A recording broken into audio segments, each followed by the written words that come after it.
Types of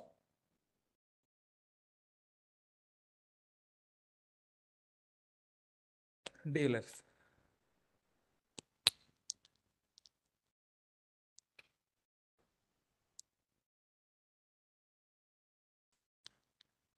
so బేసిక్గా CMR central దగ్గర నుంచి టోటల్ ఆల్ ఓవర్ ఇండియాలో మనకి ఎన్ని టైప్స్ ఆఫ్ డీలర్స్ ఉన్నారు? అందరూ ఒకటేనా? జిఎస్టీ సేల్ చేసిన ప్రతి ఒక్కడు కూడా ఒకే టైప్ ఆఫ్ కస్టమర్ ఉంటాడా? ఒకే టైప్ ఆఫ్ సెల్లర్ ఉంటాడా? ఒకడు చిన్నోడు ఉంటాడు, ఒకడు పెద్దోడు ఉంటాడు, ఒకడు మ్యానుఫ్యాక్చరర్ ఉంటాడు, ఒకడు సర్వీస్ ప్రొవైడర్ ఉంటాడు. సో బేసిక్గా దీన్ని మొత్తాన్ని కూడా 9 కేటగిరీస్ కింద డివైడ్ చేశాడు. ఎవరినంటే అసలు టైప్స్ ఆఫ్ డీలర్స్. డీలర్స్ అంటే ఎవడు? సేల్ చేసే పర్సన్స్. సేల్ చేసే పర్సన్ని 9 డిఫరెంట్ కైండ్స్ ఆఫ్ ఐటమ్ కింద మనం డివైడ్ చేసుకున్నాడు. సో ఫస్ట్ ఐటమ్ ఏంటంటే regular type of dealer. Regular are normal dealer. Regular dealer. Regular dealer గురించి ఆల్రెడీ నేను చెప్పుకున్నాం. మ్యానుఫ్యాక్చర్ ఉన్నాడు చూసారా, ఆడు రెగ్యులర్ డీలర్. వాడు ఏం చేస్తున్నాడు? సేల్ చేసిన ప్రతిసారి జిఎస్టీ పే చేస్తున్నాడు, పర్చేజ్ చేసిన ప్రతిసారి క్రెడిట్ తీసుకున్నాడు. దాని తర్వాత ఎవరికి సేల్ చేశాడు? డిస్ట్రిబ్యూటర్. డిస్ట్రిబ్యూటర్ కూడా రెగ్యులర్ డీలరే. సేల్ చేసిన ప్రతిసారి జిఎస్టీ పే చేస్తున్నాడు, పర్చేజ్ చేసిన ప్రతిసారి ఇన్పుట్ తీసుకున్నాడు. తర్వాత రీటైలర్. రీటైలర్ కూడా రెగ్యులర్ డీలరే. వాడు ఏం చేస్తున్నాడు? సేల్ చేసిన ప్రతిసారి జిఎస్టీ పే చేస్తున్నాడు, పర్చేజ్ చేసిన ప్రతిసారి ఇన్పుట్ తీసుకున్నాడు. సో ఎవరైతే ఈ ప్రాసెస్ ఫాలో అవుతారో, సేల్ చేసినప్పుడు జిఎస్టీ, పర్చేజ్ చేసినప్పుడు ఇన్పుట్, ఈ ప్రాసెస్ ఎవడు ఫాలో అవుతాడో వాడు రెగ్యులర్ టైప్ ఆఫ్ డీలర్. మనకి మార్కెట్లో కనిపించే mostly 90% of the people regular డీలర్సే. మనం ప్రాక్టికల్గా నేర్చుకోబోతున్న GSTR 1 అండ్ GSTR 3 కూడా రెగ్యులర్ డీలర్స్ గురించే ఉంటాయి. So 90% of the business. CMR central ఉన్నాడు చూసారా, వాడు regular type of dealer. Jagadamba theatre చూసాడా, వాడు రెగ్యులర్ టైప్ ఆఫ్ డీలర్. ఇంక ఎవరినైనా తీసుకోండి, మోస్ట్లీ 90% పీపుల్ రెగ్యులర్ డీలర్సే ఉంటారు. అదనమాట. సో టైప్స్ ఆఫ్ డీలర్స్ అదేనండి చెప్తాను. So first type of dealer 90% cover అయిపోతుంది. ఇప్పుడు second type of dealer composition dealer. Composition dealer. మార్కెట్లో వీళ్ళు 5 to 7% పీపుల్ ఉంటారు. 90% అంతా రెగ్యులర్ డీలర్స్ అయితే దాని తర్వాత ఎక్కువ పర్సంటేజ్ ఉండేది అంటే 5 to 7% కాంపోజిషన్ డీలర్స్ అంటారు. అసలు కాంపోజిషన్ డీలర్స్ అంటే ఎవడు? కాంపోజిషన్ డీలర్స్ అంటే సింపుల్గా అందరూ పెద్ద డీలర్స్ ఉండాలి కదా, ఉండాలని చెప్పి ఏం రూల్ లేదు కదా. ఇప్పుడు పూర్ణ మార్కెట్కి వెళ్ళారనుకోండి, 1 CR, 1.5 CR, 2 CR డీలర్స్ అందరూ ఉంటారు. సో ఇక్కడ మన అందరికి రెగ్యులర్ డీలర్స్ ఇచ్చాడు అనుకోండి, రెగ్యులర్ డీలర్స్ పని ఏంటి? సేల్ చేసిన ప్రతిసారి వాడు అకౌంట్ రాయాలి, పర్చేజ్ చేసిన ప్రతిసారి వాడు ఇన్పుట్ ఉందో లేదో చూసుకోవాలి, దాని అందరికి రికార్డ్స్ మెయింటైన్ చేయాలి. సో కాంపోజిషన్ డీలర్ అనుకోండి, ఆ రికార్డ్స్ ఏమి మెయింటైన్ చేయకుండా సింపుల్గా వీడు ఎంత సేల్ చేస్తే దాని మీద ఒక సింగిల్ పర్సంటేజ్, 1%, దీనిలో 3% ఉంటాయి. either 1% ఆర్ 5% ఆర్ 6%, 3% ఉంటాయి. వాడికి ఇన్పుట్ ట్యాక్స్ రేట్ ఏమి లెక్క రాయని అవసరం లేదు. సేల్ చేసాడు అనుకోండి, సేల్ చేసిన దాని మీద డైరెక్ట్గా 1%. ఎవడండి? కాంపోజిషన్ డీలర్లో దీనిలో 3%, 1% కానీ 5% కానీ 6% కానీ. ఈ 1% అంటే మళ్ళీ దీనిలో 2 ఉంటాయి కదా, ఏంటవి? 1% అన్నాం అనుకోండి, దీనిలో 50% అంటే 0.5% ఎవరికి? CGST, 0.5% ఎవరికి? SGST. అవునా కదా? So central government of, state government of. మళ్ళీ 5%లో 0.5% CGST, 2.5% CGST, 2.5% SGST. ఈ 5% చూసారా, ఈ 5%, 1% వీళ్ళిద్దరూ కూడా గూడ్స్కి సంబంధించిన వాళ్ళు. అంటే ఇప్పుడు కిరాణా ఐటమ్స్ అమ్మాడు అనుకోండి, వాడు గూడా సర్వీసా? గూడ్స్. సో వాళ్ళకి అప్లికబిలిటీ అవుతాయి 1%, 5%. మరి 2% ఎందుకు? గూడ్స్ అందరికి ఒకటే పర్సంటేజ్ ఇచ్చేవచ్చు కదా, బేస్డ్ ఆన్ ది ప్రొడక్ట్స్. అంటే మ్యానుఫ్యాక్చరర్స్ కానీ రిమైనింగ్ ట్రేడర్స్ అందరికి 1% ఇస్తున్నాడు. ఎవరికండి? మ్యానుఫ్యాక్చరర్స్ కానీ అదర్ రిమైనింగ్ ట్రేడర్స్ కానీ. ట్రేడర్స్ అంటే మీకు తెలుసు కదా, ట్రేడర్స్ అంటే గూడ్స్ మీద బిజినెస్ ఏమైనా చేస్తే వాళ్ళందరూ కూడా ట్రేడర్స్. మ్యానుఫ్యాక్చరర్స్ అంటే మ్యానుఫ్యాక్చర్ 2-3 ప్రొడక్ట్స్ రా మెటీరియల్స్ చేస్తాడు, వాడు కొత్త ప్రొడక్ట్ తయారు చేస్తాడు, సో వాడిని మ్యానుఫ్యాక్చర్ అంటాం కదండి. సో వాళ్ళకి 1%. మరి 5% ఎవరికి? రెస్టారెంట్స్ వాళ్ళకి 5% ఉంటుంది. ఎవరికండి? రెస్టారెంట్స్. ఏ రెస్టారెంట్కి వెళ్ళాలండి, జనరల్ మన ఫుడ్ మీద పర్సంటేజే 5%. కానీ కొంతమంది కాంపోజిషన్ డీలర్స్ ఉంటారు, సో వాళ్ళకి మాత్రమే 5%. సో రెస్టారెంట్స్ వాళ్ళు ఎప్పుడైనా సరే 5% ఛార్జ్ చేస్తారు మన దగ్గర. మీరు బిల్లు చూసుకోండి 5% ఉంటుంది. సో ఈ 5% అనేది ఎవరికి? రెస్టారెంట్స్ వాళ్ళకి మాత్రమే ఉంటుంది. ఆ 1% ఎవరికి? Manufacturers and traders and other than manufacturers of ice cream and pan masala. Manufacturers and pan masala, ice cream కూడా వస్తాయి కదా. సో పాన్ మసాలా ఎలా తయారు చేస్తారు? దానికి కావాల్సిన రా మెటీరియల్స్ అన్ని తీసుకొని పాన్ మసాలా క్రియేట్ చేస్తారు. సో అది కూడా మ్యానుఫ్యాక్చరే కదా, దానికి 1% ఇవ్వాలా వద్దా? తర్వాత ఐస్ క్రీమ్ కూడా మ్యానుఫ్యాక్చరరే. అసలు కాంపోజిషన్ స్కీము ఎందుకు పెట్టాడు? చిన్న డీలర్స్ని కాపాడుకోవడానికి. అంటే చిన్న డీలర్స్ ఏం చేస్తాడు? వీడు ఇన్పుట్ వచ్చిన ప్రతిసారి నాకు ఇన్పుట్ ఎంత వచ్చింది, సేల్ ఎంత అయింది రాసుకోలేరు. వాళ్ళకి అకౌంట్ వాళ్ళ రాసుకోవాలనుకోండి, మళ్ళీ అకౌంటెంట్ ఒకటి పెట్టుకోవాలి. వాడికి ఎక్స్ట్రా కాస్ట్ అవుతుంది. ఎక్స్ట్రా కాస్ట్ బేర్ చేయగలదా? వాడికి వచ్చేదే చాలా తక్కువ పర్సెంటేజ్ మార్జిన్ వస్తుంది. ఆ అకౌంటెంట్ పెట్టుకుంటే వాడికి బర్డెన్ అవుతుందని చెప్పి ఎవడి టర్న్ ఓవర్ అయితే 1.5 CR, అంటే ఎవరు చిన్న పెద్ద అనేసి ఒక టర్న్ ఓవర్ ఉండాలి కదా. సో ఎవడి టర్న్ ఓవర్ అయితే less than 1.5 CR, less than 1.5 CR sale కంటే ఎవరికైతే తక్కువ ఉంటుందో వాడిని చిన్న డీలర్ కింద కన్సిడర్ చేశాడు. ఫస్ట్ ఈ 2% గురించి మాట్లాడదాం, తర్వాత 6% గురించి చెప్తాను. సో కాంపోజిషన్ స్కీమ్ ఎవరికి అప్లికబిలిటీ అవుతుంది? ఓన్లీ చిన్న డీలర్స్. చిన్న డీలర్స్ అంటే ఎవరు? ఎవరి టర్న్ ఓవర్ అయితే లెస్ దాన్ 1.5 CR, అంటే టోటల్ ఇయర్ మొత్తానికి కలిపి 1.5 CR కంటే ఎక్కువ సేల్ చేయడు, వాడిని చిన్న డీలర్స్ అంటాం. వాడు ఈ 1% అండ్ 5% స్కీమ్కి ఎలిజిబుల్ అవుతాడు. అర్థమైందండి? సో రెగ్యులర్ స్కీమ్ ఎవడైనా చూస్ చేసుకోవచ్చు. ఈ 1.5 CR లోపు ఉన్నాడు కూడా చూస్ చేసుకోవచ్చు. ఈ కాంపోజిషన్ స్కీమ్ అనేది ఏంటి? మీకు కావాలంటే బెనిఫిట్ ఇది. నేను రెగ్యులర్ స్కీమే ఫాలో అవుతాను, నేను బుక్స్ అన్ని అకౌంట్స్ మెయింటైన్ చేస్తాను అన్నారనుకోండి, మీ కాంపోజిషన్ స్కీమ్ అవసరమా? అవసరం లేదు. అప్పుడు రెగ్యులర్ కింద వెళ్ళిపోవచ్చు.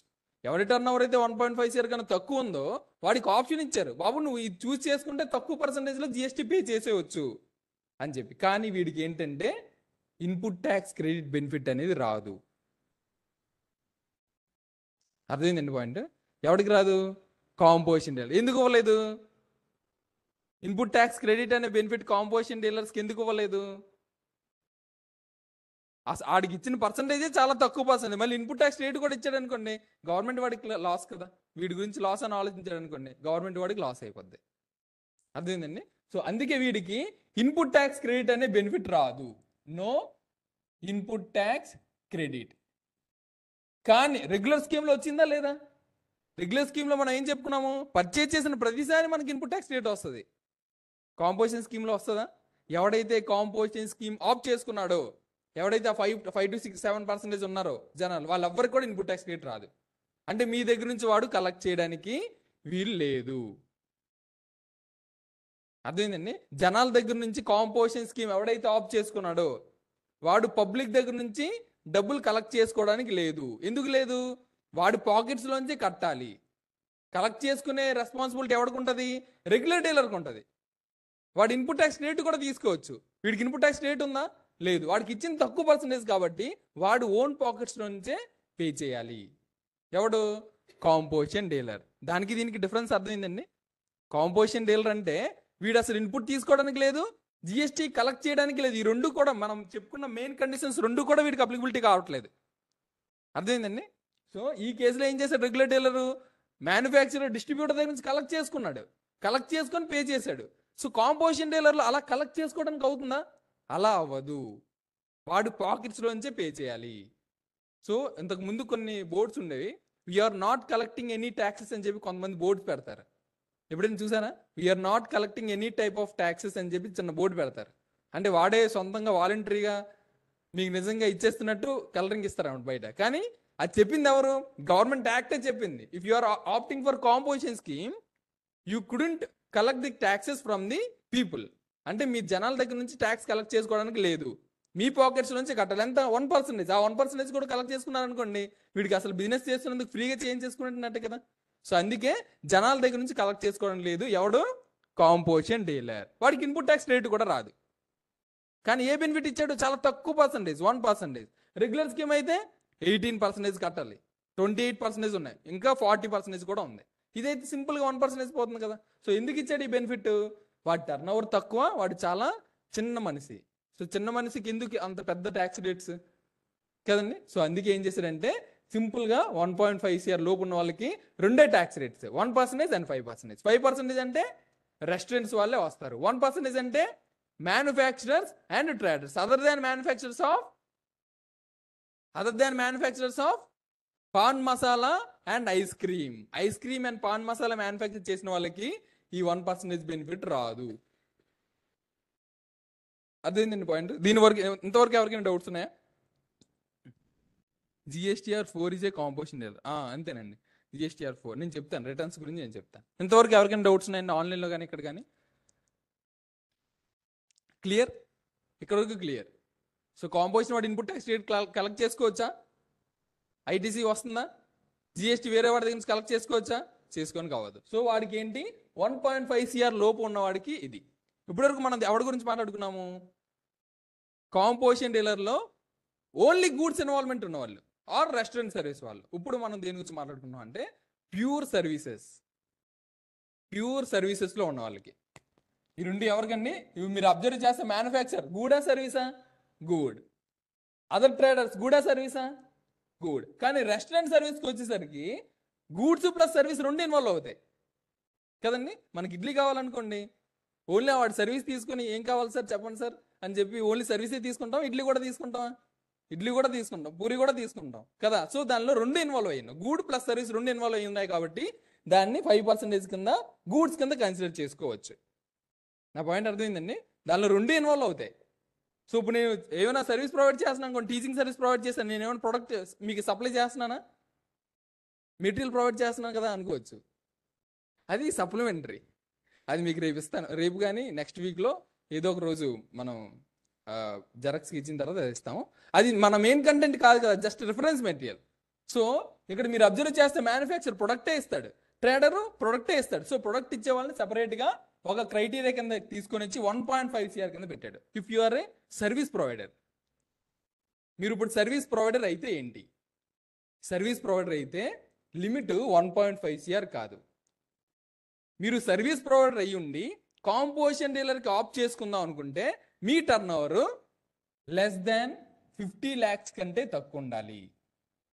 లెస్ దాన్ 50 lakhs అయ్యి ఉంటేనే అప్పుడు మాత్రమే మీరు కాంపోజిషన్ స్కీమ్ ఆప్ చేసుకోవచ్చు. ఇది ఎవరికి? ప్యూర్ సర్వీసెస్ వాళ్ళకి. ఇప్పుడు టీచింగ్ సర్వీస్ ఉంది, నేను ఇప్పుడు చూస్ చేసుకోవచ్చా 1.5 CR? అవ్వదు. సర్వీస్ కాబట్టి వాడికి లిమిట్ అంతా 50 lakhs లిమిట్. అదే గూడ్స్ అయితే 1.5 CR. సో సర్వీసెస్ ఆప్ చేసుకున్నాడు అనుకోండి, వీడికి రేట్ ఎంత అండి? 6%. 6%లో ఎలా ఉంటుంది? 3% CGST, 3% SGST. అదేంటండి. సో కాంపోజిషన్లో 2 types ఉన్నాయి. ఒకటి గూడ్స్కి రిలేట్ అయ్యే వాళ్ళు, రెండు సర్వీసెస్కి రిలేట్ అయ్యే వాళ్ళు. మీరు గూడ్స్ రిలేట్ అయ్యే వాళ్ళు అయితే మీ టర్న్ ఓవర్ లిమిట్ ఎంత? 1.5 CR. మీరు ఒకవేళ గూడ్స్కి సర్వీసెస్కి రిలేట్ అయ్యే వాళ్ళు అయితే ఓన్లీ 50 lakhs. టర్న్ ఓవర్ ఎంత ఉండాలి? ప్రీవియస్ ఇయర్ 50 lakhs ఉంటేనే మిమ్మల్ని చిన్నోడి కింద కన్సిడర్ చేస్తున్నాడు. దానికి దీనికి డిఫరెన్స్, దానికి లాజిక్ ఏమై ఉంటుంది కన్సిడర్ చేయండి. ఎవరైనా చెప్పగలరా? గూడ్స్కి 1.5 CR లిమిట్ పెడితేనే 1.5 CR వరకు చేసినా వాడిని చిన్నోడి కింద కన్సిడర్ చేస్తున్నాడు గూడ్స్లో అయితే. సర్వీసెస్లో అయితే ఒక 40 lakhs 30 lakhs చేసినా సరే, అంటే 50 lakhs వరకు అయినా సరే వాడిని చిన్నోడి కింద కన్సిడర్ చేస్తాను. ఎందుకు అంత వేరియేషన్? నేను సర్వీస్ ప్రొవైడ్ చేశాను అనుకోండి, నాకు ఎక్స్ట్రా కాస్ట్ ఏముంటుంది? రెంటల్ కాస్ట్, ఎవరైనా ఉంటే శాలరీ కాస్ట్. మరి గూడ్స్లో చేసేవాడుకో ఆ గూడ్స్ కొనాలి, దాన్ని అమ్మాలి. నేను ఎప్పుడైనా టీచింగ్ సర్వీస్ ప్రొవైడ్ చేస్తున్నా, టీచింగ్ ఎక్కడైనా కొని నేను మళ్ళీ అమ్ముతున్నానా? మా అయితే మనకు ఉండేవి ఏంటి? Salary, rent. అదే గూడ్స్లో వాళ్ళు ట్రేడ్ చేసే వాళ్ళకి ఆ గూడ్స్ కొనాలి. ఇప్పుడు ఈ మార్కర్ సేల్ చేసే పర్సన్ అనుకోండి, నేను ఈ మార్కర్ కొనాలి, ఈ మార్కర్ అమ్మాలి. ఈ మార్కర్ ఎంత కొంటాను? 5 rupees కొంటాను. ఎంత అమ్ముతాను? 10 rupees అమ్ముతాను. సో నా నెట్ ప్రాఫిట్ ఎంత? 5 rupees. దానిలో లేబర్ ఛార్జెస్ 1 rupee పోయింది అనుకోండి, 4 rupees వస్తుంది. దానిలో మళ్ళీ ట్రాన్స్పోర్ట్ ఛార్జ్ ఇంకో 1 rupee పోద్ది. నాకు మిగిలేదు 3 rupees. చాలా తక్కువ పర్సెంటేజ్ ఉంటుంది. మీరు 1 CR టర్న్ ఓవర్ చేసినా వాడికి టర్న్ ఓవర్ ఎంత ఉంటుంది? వాడికి మిగిలేదు ఎంత ఉంటుంది? మహా అయితే ఒక 10 lakhs మిగలొచ్చు. వన్స్ ఇయర్ బిజినెస్ చేస్తే వాడికి మహా అయితే మిగిలేదు అంతా 10 lakhs. అదే సర్వీస్ ఓరియంటెడ్ పర్సన్ అంటే బిజినెస్ టీచింగ్ కానీ ఆడిటింగ్ కానీ లేదంటే వేరే ఏదో బిజినెస్ అనుకోండి, సర్వీస్ ప్రొవైడర్స్ ఆర్కిటెక్చర్ బిజినెస్ అనుకోండి, వాడు వన్స్ ఇయర్ బిజినెస్ చేశాడు అనుకోండి, వాడికి అట్లీస్ట్ 50 లక్షలనే మిగులుతుంది. కాలేజీలు ఉన్నాయా, డిగ్రీ కాలేజీలో వాడు ఎలా సంపాదిస్తున్నారు? ఇలాగే వాళ్ళకి ఎక్స్ట్రా కాస్ట్ ఏముంటుంది? ఓన్ బిల్డింగ్ అనుకోండి, ఆ రెంటల్ కాస్ట్ కూడా ఉండదు. సో మీరు అర్థం చేసుకోవాల్సింది, సర్వీస్లో ప్రాఫిట్ పర్సంటేజ్ ఎక్కువ ఉంటుంది. వాడు తక్కువ టర్న్ ఓవర్ చేసినా ఎక్కువ డబ్బులు మిగులుతాయి. గూడ్స్లో వాడికి ఎక్కువ డబ్బులు మిగలాలంటే చాలా ఎక్కువ టర్న్ ఓవర్ చేయాలి. సో అందుకే వీడికి 1.5 CR వరకు లిమిట్ ఇచ్చాడు, వీడిని చిన్నవాడి కింద కన్సిడర్ చేయాలని చెప్పి. సర్వీసెస్లో అయితే 50 lakhs వరకే. సో వీడు ఎవడైతే గూడ్స్లో ఉన్నాడో వీడికి 2% ఉంటాయి, 1% అండ్ 5%. ఎవడైతే సర్వీస్లో ఉన్నాడో మీరు అబ్జర్వ్ చేస్తే పర్సంటేజ్ కూడా ఎక్కువ. చూసారా, ఇక్కడైతే జస్ట్ 1%, ఇక్కడ 6%.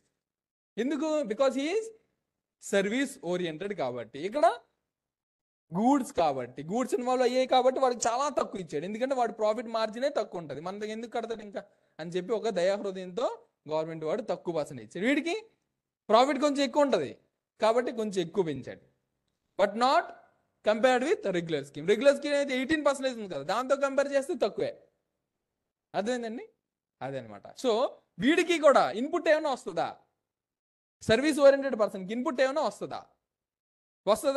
రాదు. ఇక్కడ ఏం చెప్తున్నాము, కాంపోజిషన్ వాడు గూడ్స్ వాడైనా సర్వీస్ వాడైనా వాడికి ఇన్పుట్ ట్యాక్స్ రేటు రాదు.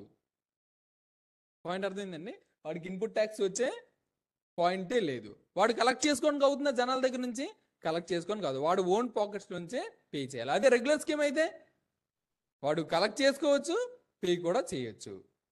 ఇన్పుట్ ట్యాక్స్ రేటు ఈ స్కీమ్లో అయితే వస్తుంది, దీనిలో అయితే రాదు. ఈ రెండింటికి చాలా డిఫరెన్స్ అర్థమైందండి ఇప్పుడు. సో మనకి ఈ రెండింటికి డిఫరెన్స్ అర్థమైతే 97% బిజినెస్ మనకు అర్థమైపోద్ది. అర్థమైందండి? సో మన ఎన్విరాన్మెంట్లో బయట జనాల్లో ఉండేది, ఇప్పుడు సిఎంఆర్ సెంట్రల్ వాడు అనుకోండి, ఏ స్కీమ్ ఉంటుంది? రెగ్యులర్ స్కీమే ఉంటుంది. ఎందుకంటే వాడు టర్న్ ఓవర్ ఆబ్వియస్లీ 1.5 CR కన్నా ఎక్కువే ఉంటుంది కాబట్టి. సో వాడు ఏం చేస్తాడు? సేల్ చేస్తాడు, పర్చేజ్ చేస్తాడు. ఇక్కడ కిరాణా షాపులు అవి ఉంటాయి పూర్ణ మార్కెట్లో, వాడి టర్న్ ఓవర్ 30 lakhs ఉన్న వాళ్ళు ఉంటారు, 1 CR ఉన్న వాళ్ళు ఉంటారు. సో వాడేం చూస్ చేసుకుంటాడు? కాంపోజిషన్ చూస్ చేసుకుంటాడు. సో పూర్ణ మార్కెట్కి వెళ్తే చాలా మంది కాంపోజిషన్లోనే ఉంటారు. ఎలా ఐడెంటిఫై చేయాలి? ఆ జిఎస్టీ నెంబర్ ప్రతి దగ్గర కూడా ఎవడైతే జిఎస్టీ పర్సన్ ఉన్నాడో వాడందరూ కూడా జిఎస్టీ డిస్ప్లే చేయాలి. మీరు కావాలంటే ఈ బిల్డింగ్కి కూడా జిఎస్టీ నెంబర్ ఉంటుంది. ఎక్కడ ప్రతి దగ్గర కూడా జిఎస్టీ నెంబర్ డిస్ప్లే చేస్తారు. ఆ జిఎస్టీ డిస్ప్లే చేసిన దాన్ని బట్టి వాడు రెగ్యులర్ స్కీమా కాంపోజిషన్ స్కీమా తెలిసిపోద్ది మనకి. అది ఎలా చెక్ చేసుకోవాలో నేను మీకు ప్రాక్టికల్గా ఈరోజు చూపిస్తాను లాస్ట్ ఇదంతా అయిపోయిన తర్వాత. ఏమండి, ఇంతవరకు అర్థమైంది. So third type of dealer. ఇప్పుడు చెప్పుకోబోయేవన్నీ కూడా 3%లో కవర్ అవుతాయి. మెయిన్ వీళ్ళిద్దరే, మనకు బయట అందరూ తెలిసేది వీళ్ళే. కానీ రిమైనింగ్ 3% కూడా ఎందుకు తెలుసుకున్నాము? అసలు టోటల్ టైప్ మనకు నాలెడ్జ్ కంప్లీట్గా రావాలి కాబట్టి టోటల్ టైప్స్ ఆఫ్ డీలర్స్ ఎంతమంది ఉన్నారు ఆల్ ఓవర్ ఇండియా మనకు తెలియాలి కాబట్టి నాలెడ్జ్ పర్పస్ కోసం. Third type of dealer, casual taxable person. Casual taxable person. Who is called casual taxable person? ఎవరైనా చెప్పగలరా? Give me example. దేనికంటే ఎగ్జాంపుల్? విద్యాసాగర్ గారు ఎగ్జాంపుల్ దేనికి చెప్తారా? 6% ఎలా చార్జ్ చేయాలన్నది డౌటా మీకు? ఆర్ డౌట్ క్లియర్ అయిపోయిందా? దేనికి ఎగ్జాంపుల్ ఒకసారి చెప్పగలరా? ఒకసారి టైప్ చేయండి, నేను చెప్తాను. సో క్యాజువల్ ట్యాక్సిబుల్ పర్సన్ అంటే ఎవరు? ఆ పేరులోనే ఉంది, బాగా అబ్జర్వ్ చేస్తే. వాడు బిజినెస్ ఎలా చేస్తాడు? క్యాజువల్గా చేస్తాడు. క్యాజువల్గా ఎవరైనా బిజినెస్ చేస్తారా అని మీకు డౌట్ రావచ్చు, కానీ చేస్తారు కొంతమంది. మీరు ఆంధ్ర యూనివర్సిటీలో మొన్నటి వరకు సర్కస్ తిరిగేది, అది అక్కడ ఎగ్జిబిషన్ అది ఉండేది, ఇప్పుడు లేదు. ఎందుకు లేదు? సీజన్ అయిపోయిన తర్వాత కూడా చేసాడు అనుకోండి, వాడికి లాస్లే వస్తాయి. తెలివైనడు కాబట్టి 2-3 నెలలు చేసి ఆపేస్తాడు. ఎందుకు? ఆ టైంలోనే పిల్లలకి కొంచెం ఆడుకోవడానికి ఉంటుంది, తర్వాత they will shift another place, ఆ ప్లేస్లో ఉంటుంది. అది సీజనల్లా రెగ్యులరా? అంటే అకేషనల్గా చేస్తున్నాడా రెగ్యులర్గా చేస్తున్నాడా? నాకు 10 ఎకరాల భూమి ఉంది అంటే ఎగ్జాంపుల్, లేదు నిజంగా ఉంటే బాగుండు. సో 10 ఎకరాలు ఉందనుకోండి, 10 ఎకరాలు నేను కంప్లీట్గా మామిడి తోట పండించాను. 10 ఎకరాలు అంటే ఒక చెట్టుకి ఒక బస్తా మామిడి పళ్ళైనా వస్తాయా? నా business over the period through out the year ఉంటుందా? ఎప్పుడు ఉంటుంది? ఓన్లీ సమ్మర్ సీజన్లోనే ఉంటుంది. సో నేను 2 months అమ్ముతాను, తర్వాత సేల్ ఆపేస్తాను. ఎందుకు? నేను చేద్దామన్నా సరే అక్కడ బిజినెస్ లేదు. ఆ సీజన్లోనే పళ్ళు పండుతాయి. తర్వాత నాకు పండించమంటే నా బిజినెస్ చేస్తున్నాం కదా, ఎక్కువ నీళ్ళు పోస్తే ఏమైనా పండుతాయా? పండవు, ఛాన్సే లేదు. సో అది అకేషనల్గా జరుగుతుంది. సో అలాంటి వాళ్ళని క్యాజువల్ బిజినెస్ అంటాం. సో వీళ్ళ బిజినెస్ ఏంటి? Not more than 90 days. 90 days కన్నా ఎక్కువ ఉండదు వీళ్ళ బిజినెస్. మ్యాక్సిమం 90 days చేస్తారు, ఆపేస్తారు. క్యాజువల్ ట్యాక్సిబుల్ పర్సన్ అని చెప్పి మీరు రిజిస్ట్రేషన్ అప్లై చేశారనుకోండి, ఆ రిజిస్ట్రేషన్ ప్రాసెస్ కూడా మనం ప్రాక్టికల్గా చూస్తాం. అక్కడ మీరు చూస్తారు ఇది క్యాజువల్ ట్యాక్సిబుల్ పర్సన్ అక్కడ కనిపిస్తుంది, గుర్తుపెట్టుకోండి. So casual taxable person apply చేసాం అనుకోండి, డిపార్ట్మెంట్ వాడు కూడా మీకు రిజిస్ట్రేషన్ వ్యాలిడిటీ 90 days కన్నా ఎక్కువ అవడం. ఎందుకు? మీరు క్యాజువల్ ట్యాక్సిబుల్ పర్సన్ అన్నారంటే వాడికి అర్థమైపోయింది, వీడు ఓన్లీ తక్కువ పీరియడే చేస్తాడు బిజినెస్, 90 days కన్నా ఎక్కువ చేయడు. సో వీడికి 90 days కన్నా ఎక్కువ రిజిస్ట్రేషన్ ఇవ్వకూడదు అని చెప్పి ఏం చేస్తాడు, అక్కడతో 90 days వ్యాలిడిటీ ఇస్తాడు. ఇంకా ఎక్స్ట్రా కావాలనుకోండి టైం పీరియడ్, అప్పుడు మనం రిక్వెస్ట్ పెట్టుకోవాలి, సార్ నాకు ఇంకా 30 days ఎక్స్ట్రా ఇవ్వండి అని చెప్పి 30 days, మ్యాక్సిమం 30 days ఇస్తాడు. క్రాకర్స్ దీపావళి పెట్టుకుంటారు, యా అవునండి, అవి కూడా దీనిలో పెట్టుకోవచ్చు. మన దీపావళికి చాలా పెద్ద బిజినెస్ ఉందనుకోండి, నేను పెద్ద కాకరపువ్వొత్తులు వెలిగించే పెద్ద కంపెనీ పెట్టాను, 3 months ఉంటుంది కదా, 3 months ఉంటుంది, నాగుల చవితికి దీపావళికి ఉంటుంది. సో దాని తర్వాత ఏమి ఉండవు, పెళ్లిళ్ళ సీజన్లో కొన్ని తయారు చేసి ఉంచుకోవచ్చు. సో ఆ పీరియడ్కి నేను తయారు చేసుకొని వదిలేస్తానండి. అది కానీ నా బిజినెస్ ఒక 40 lakhs 50 lakhs అయింది అనుకోండి, I have to apply for casual taxable person. So క్యాజువల్గా బిజినెస్ జరుగుతుంది only for the limited period, అయితే వాడిని ఏమంటాము, క్యాజువల్ ట్యాక్సిబుల్ పర్సన్. వీడు మ్యాక్సిమం వ్యాలిడిటీ ఎంత ఇస్తాడు, 90 days. అంతకన్నా ఎక్కువ కావాలంటే మళ్ళీ రిక్వెస్ట్ పెట్టుకోవచ్చు, but it should not exceed 30 days. 30 days కంటే ఎక్స్ట్రా ఇవ్వడం. With the same GST number. ఒకసారి అప్లై చేశారనుకోండి, అదే జిఎస్టీ నెంబరు 90 days వరకు వస్తుంది. ఆ పీరియడ్ అయిపోయిన తర్వాత మీరు సరెండర్ చేసేయాల్సి ఉంటుంది. అర్థమైందండి? 6%. ఏం లేదండి, 6% అంటే ఇందాక చెప్పాను కదా, 6% అంటే ఇప్పుడు సపోజ్ ఎగ్జాంపుల్ 1 lakh సేల్ చేశారనుకోండి, 1 lakh మీద 6% డైరెక్ట్గా కట్టేయాలి. అంటే ఎంత? 3000 సిజిఎస్టీ కట్టాలి, 3000 ఎస్జిఎస్టీ కట్టాలి. మీరు 10 lakhs సేల్ చేశారనుకోండి, 30,000 సిజిఎస్టీ కడతారు, 30,000 ఎస్జిఎస్టీ కడతారు. 1 CR చేశారనుకోండి, 1 CR చేశారనుకోండి, అది 3 lakhs, ఇది 3 lakhs. అసలు 1 CR చేసినప్పుడు కాంపోజిషన్ అప్లికబిలిటీ అవుతుందా సర్వీస్ ఓరియంటెడ్కి? సో 1 CR చేస్తే ఆటోమేటిక్గా వాడు ఎలిజిబిలిటీ అవ్వడు కాబట్టి డిఫాల్ట్ రెగ్యులర్ స్కీమ్లోకి వెళ్ళిపోతాడు. మీకు 50 lakhs టర్న్ ఓవర్ దాటిందా, మీరు వాలంటరీగా వెళ్ళిపోవాలి. ఏమని? నా టర్న్ ఓవర్ 50 lakhs దాటిపోయింది కాబట్టి, నేను కాంపోజిషన్ స్కీమ్కి ఎలిజిబుల్ కాదు కాబట్టి నేను రెగ్యులర్కి వెళ్ళిపోతున్నాను అని చెప్పి మీరు సరెండర్ చేసేయాలి. మీరు సరెండర్ చేయలేదనుకోండి, ఏమవుద్ది, మెడ పట్టుకొని బయటికి గెంటేస్తాడు, పెనాల్టీ విత్ పెనాల్టీ. మర్యాదగా మన టర్న్ ఓవర్ ఎక్సీడ్ అవుతుందని మనకు తెలిసినప్పుడు వెంటనే మనం మర్యాదపూర్వకంగా వెళ్ళిపోవాల్సి ఉంటుంది. అదనమాట. సో ఇక్కడ కూడా అంతే, గూడ్స్లో అనుకోండి 1.5 CR టర్న్ ఓవర్ కంటే ఎక్కువ అయితే మనం వాలంటరీగా బయటకు వచ్చేయాలి వితిన్ 30 daysలో. ఏ రోజైతే దాటిందో టర్న్ ఓవర్, ఆ 30 daysలోనే మీరు వాలంటరీగా అప్లికేషన్ పెట్టి నేను బయటకు వచ్చేస్తానని చెప్పి పెట్టేయాలి. ఇదనమాట. అర్థమైందండి? ఇది ఫ్లక్చువేట్ అవుతూ ఉంటుంది అంటే మీరు లాస్ట్ అంటే మరీ అంత ఫ్లక్చువేషన్ ఉండదు కదండి. నిన్న 1 CR అయిపోయి, అలాంటప్పుడు ఫ్లెక్సిబిలిటీ ఎక్కువ ఉన్నప్పుడు రెగ్యులర్ స్కీమ్కి వెళ్ళిపోవాలి. నిన్న మీరు చెప్పింది చిన్నది అనుకోండి, ఓకే. మరి నిన్న లాస్ట్ ఇయర్ 1 CR అయింది, ఈ రోజుకి అది 10 CR అయిపోద్దా? ఒకవేళ అయితే అయితే ఒక 5 CR అయితే అవ్వచ్చు. 10 CR అయితే అప్పుడు ఏం చేయాలి, రెగ్యులర్ స్కీమ్ ఆప్ చేసుకోండి, బెనిఫిట్ ఉంది కదా. So you have to opt for regular scheme. అది మనకు తెలుస్తుంది, గవర్నమెంట్ వాడికి తెలియదు. సో గవర్నమెంట్ వాడికి ఎప్పుడు తెలుస్తుంది, మీ టర్న్ ఓవర్స్ అన్ని చెక్ చేస్తాడు. ప్రతి బిజినెస్ ఏరియాలో ఉన్న ప్రతి ఏరియాకి ఒక 10 మంది ట్యాక్స్ ఆఫీసర్ టీం ఉంటుంది. సో వాళ్ళకి ఇదే పని ఉంటుంది, వాళ్ళకి ఇందుకే జీతాలు ఇస్తారు. సో వాళ్ళు కంటిన్యూస్గా ట్రాక్ చేస్తారు. మీరు అనుకోవచ్చు, నాకు ఎలా తెలుస్తుంది, వాడికి ఎలా తెలుస్తుంది, నేను బిజినెస్ చేస్తే నా బ్యాంక్ అకౌంట్లో వాడికి ఎలా తెలుస్తుంది, యాక్సెస్ అసలు ఉంటుందా అనుకోవచ్చు. సో అదే పని మీద ఉంటారు. ఒకడికి CTO ACTO లెవెల్లో ఉన్న వాళ్ళకి 1.2 1.3 lakhs ప్యాకేజ్ ఉంటుంది పర్ మంత్. సో వాళ్ళు అంత పే చేసి ఇస్తున్నారు కాబట్టి వాళ్ళు ఇదే పని మీద ఉంటారు. ఎవడ తప్పు దొరుకుతాడా అని చెప్పి చూస్తూ ఉంటారు అనమాట. సో వాళ్ళు అదే నేను చెప్తాను ముందు ఇంకా మ్యాటర్ ఉంది కాబట్టి అది. సో క్యాజువల్ ట్యాక్సిబుల్ పర్సన్ అంటే వీళ్ళు అనమాట. ఇంతవరకు అర్థమైందండి? ఇంతవరకు ఎవరికైనా? ఇది చాలా తక్కువ మంది, 0.5% ఉంటుంది చాలా తక్కువ మంది ఆప్ట్ చేస్తారు. కానీ మన నాలెడ్జ్ పర్పస్ గురించి తెలుసుకుంటున్నాం. నాట్ అప్లికబుల్ 1 కోర్, ఎస్ అండి, 1 ఇయర్ అయితే not applicable. Very good. Next, ఇంతవరకు అర్థమైందండి? ఇంతవరకు ఎవరికైనా డౌట్స్ ఉన్నాయా ఆన్లైన్లో? కాంపోజిషన్ డీలర్ పర్సంటేజ్ ఎంత? Composition dealer works like a regular dealer. So వాడికి రెగ్యులర్ డీలర్కి ఏ పర్సంటేజ్ ఉంటాయో 9%, 18%, 28% ఆ రెగ్యులర్ టైప్స్ ఆఫ్ ఈ రెగ్యులర్ డీలర్కి ఉన్న రేట్సే ఉంటాయి. దీనిలో ఎటువంటి చేంజెస్ లేదు. క్యాజువల్ డీలర్కి వీడికి ఎందుకు ఆప్షన్? అకేషనల్గా చేస్తాడు. ఇప్పుడు మామిడి తోట 100 ఎకరాలు ఉందనుకున్నావు, నేను ఒకేసారి 5 CR బిజినెస్ చేస్తాను. అప్పుడు ఎప్పుడో ఒకసారి చేస్తున్నాడు పాపం అని చెప్పి తక్కువ రేట్ ఇచ్చామనుకోండి, గవర్నమెంట్ వాడు పాపం అయిపోతాడు. సో అందుకే ఏం చేస్తున్నాడు అంటే క్యాజువల్ ట్యాక్సిబుల్ పర్సన్కి రెగ్యులర్ డీలర్కి ఏవైతే రేట్స్ అప్లికబిలిటీ అవుతాయో అవే రేట్స్ అప్లికబిలిటీ అవుతాయి. ఈవెన్ ఈ క్యాజువల్ ట్యాక్సిబుల్ పర్సన్ వీడు ఏవైతే రిటర్న్స్ చేస్తాడో అవే రిటర్న్స్ చేస్తాడు. మనకి 2 రిటర్న్స్ ఉంటాయి, GSTR 1 అండ్ GSTR 3V. ఇవే ప్రాక్టికల్స్, మనం చేయబోయే ప్రాక్టికల్స్. సో వీడు ఏ రిటర్న్స్ అయితే వీడు ఏవైతే రిటర్న్స్ వేస్తాడో అవే రిటర్న్స్ వీడు 9 months 90 days ఉన్నా సరే వీడు ఫాలో అయ్యేది వీడు కూడా ఫాలో అవ్వాల్సిందే. ఇన్పుట్ ట్యాక్స్ రేట్ కూడా వస్తుంది. మరి అంత ట్యాక్స్ కడుతున్నప్పుడు మరి ఎక్కువ పర్సంటేజ్ కదండి, వీడికంటే తక్కువ పర్సంటేజెస్. అందుకే వీడికి బెనిఫిట్ తీస్తాడు. వీడు రెగ్యులర్గా 9% పే చేస్తున్నప్పుడు is eligible for input tax credit. అదండి. సో వీడు looks like a regular dealer, but he's not a regular dealer. Only for the limited period వరకు మాత్రమే చేస్తాడు. ఇంతవరకు అందరికి క్లియర్ అండి? ఇన్పుట్ ట్యాక్స్ వస్తుంది, ఎస్ వస్తుంది, వీడికి వస్తుంది. Is like a regular dealer కాబట్టి కంప్లీట్గా వస్తుంది. ఇంతవరకు ఎవరికైనా డౌట్ ఉందండి? ఎవరికి లేదు. సో నెక్స్ట్ రాబోయేది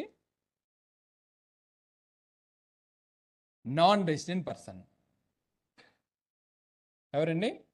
నాన్ రెసిడెంట్ పర్సన్. ఇది కూడా చాలా rare. Non resident, mister John from Australia. ఎవరండి? Mister John from Australia. ఇక్కడికి వచ్చి బిజినెస్ చేద్దాం అనుకుంటున్నాడు. చేసుకోవచ్చే, చేసుకోకూడదా? మన వాళ్ళు కూడా అక్కడికి వెళ్ళి బిజినెస్ చేస్తున్నారు కదా. సో వాళ్ళకి కూడా స్వాతంత్రం ఉంది. కానీ ఇక్కడ బిజినెస్ చేసినప్పుడు జాగ్రత్తగా చూసుకోవాల్సింది ఏంటంటే, నాన్ రెసిడెంట్కి ఆధార్ కార్డు ఉంటుందా? పాన్ కార్డు ఉంటుందా? మనకు బిజినెస్ మన దేశంలో ఉన్నవి ఏవి ఉండవు. పాస్పోర్ట్ ఉంటుంది. కానీ ఆ పాస్పోర్ట్లోకి వెళ్ళిన తర్వాత అక్కడ అడ్రస్ సరిగ్గా లేకపోతే అక్కడికి వెళ్ళిన తర్వాత వాడు ఎవడో తెలియదు. మన దేశం కానీ దేశం కదా, మనం పక్కింటి వాళ్ళని నమ్మం. దేశం కానీ దేశంలోని నమ్ముతాడా డిపార్ట్మెంట్ వాడు? అప్పుడు ఏం చేస్తాడు? గెస్ చేయండి. వీడికి రిజిస్ట్రేషన్ అవ్వగానే మిస్టర్ జాన్ వచ్చిన తర్వాత కృప మార్కెట్ సర్కిల్లో ఒక ఎవరినో ACT1 పట్టుకొని నాకు రిజిస్ట్రేషన్ ఇచ్చేయండి, GST రిజిస్ట్రేషన్, ఇక్కడ బిజినెస్ చేస్తాను అంటే వెంటనే తీసుకోండి, పండగ చేసుకోండి ఇచ్చేస్తారా? ఏం చేస్తారు? గెస్ చేయండి.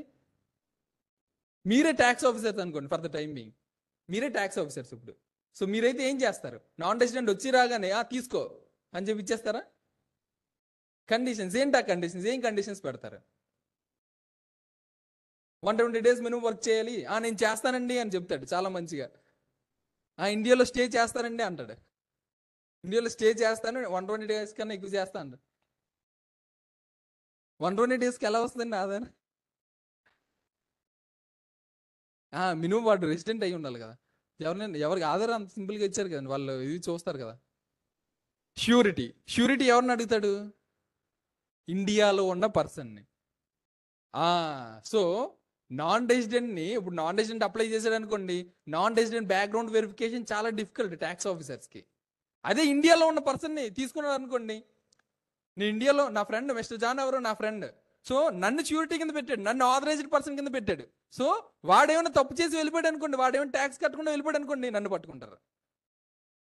సో అది ఆథరైజ్డ్ పర్సన్ అంటే. సో నాన్ రెసిడెంట్ కింద మీరు ఎప్పుడైనా అప్లై చేయాలంటే వీడి బిహాఫ్ ఆఫ్ వర్క్ చేసే పర్సన్ ఒకటి ఉండాలి. వాడు ఎంత బిజినెస్ అయినా చేయనివ్వండి, 1 CR 2 CR 100 CR చేయనివ్వండి, కానీ ఇక్కడ వాడు తాలూకా పర్సన్ ఒకటి ఉండాలి. ఎందుకంటే వాడు ఏమైనా తప్పు చేసి దేశం వదిలి వెళ్ళిపోతే, మన ఇండియా వల్ల దేశం వదిలి వెళ్ళిపోతున్నారు, వాడు వేరే దేశం వాడు వేరే దేశానికి వెళ్ళిపోడా ఈజీగా వెళ్ళిపోతాడు. కాబట్టి ఆ రిస్క్ తీసుకోకుండా నాన్ రెసిడెంట్ పర్సన్కి రిజిస్ట్రేషన్ అప్లై చేయాలంటే వీడిని ఒక ష్యూరిటీ పెడుతున్నాడు, ష్యూరిటీ బేస్ చేసుకొని రిజిస్ట్రేషన్ అప్లై చేయమంటున్నాడు. అయితే వీడికి ఇన్పుట్ ట్యాక్స్ రేట్ వస్తుందా? నాన్ రెసిడెంట్ పర్సన్కి ఇన్పుట్ ట్యాక్స్ రేట్ రాదు, అది ఇండియా వాళ్ళకి మాత్రం వస్తుంది. కానీ నాన్ రెసిడెంట్ వేరే కంట్రీ నుంచి ఇంపోర్ట్ చేసుకున్నాడు అనుకోండి, ఇంపోర్ట్ చేసుకున్నప్పుడు మాత్రం IGST వస్తుంది. ఇంపోర్ట్ అంటే ఏంటండి? వేరే కంట్రీ నుంచి ఇక్కడ తీసుకున్నప్పుడు. ఇదంతా జనరల్ నాలెడ్జ్ గుర్తుపెట్టుకోవడానికి, మన ప్రాక్టికల్గా ఎంత డెప్త్ నాలెడ్జ్ ఇస్తున్నాను, బట్ జస్ట్ గుర్తుపెట్టుకుని వదిలేండి అంతే. ఏమండి రాసుకుంటే ఇంకా మంచి. సో నాన్ రెసిడెంట్కి ITC క్రెడిట్ రాదు. నెక్స్ట్ టైప్ ఆఫ్ డీలర్, ఇది అందరికి అర్థమైందండి. సో నాన్ రెసిడెంట్కి అంత ఈజీ ఎవరు? వీడు ఒక ఆథరైజ్డ్ పర్సన్ని ష్యూరిటీ కింద ఇస్తేనే తప్ప వీడికి రిజిస్ట్రేషన్ రాదు. అదనమాట. Next percentage, same percentage. వీడికి అసలు ఇన్పుట్ ట్యాక్స్ రేటే రాలేనప్పుడు నార్మల్ రెగ్యులర్ డీలర్స్ ఇచ్చేస్తాడు. సో 9%, 18%, హైయెస్ట్ ట్యాక్స్ రేట్స్ ఏమి ఉన్నాయో అవే అప్లికబిలిటీ అవుతాయి. అర్థమైందండి? అదనమాట. Next OIDAR services. OIDAR service అంటే ఏంటి? గెస్ చేయండి సరదాగా. ఓ ఓ ఓ ఫర్ సరదాగా గెస్ చేయండి ఆన్లైన్లో. ఓఐడిఏఆర్ సర్వీసెస్. ఓ అంటే ఏంటి?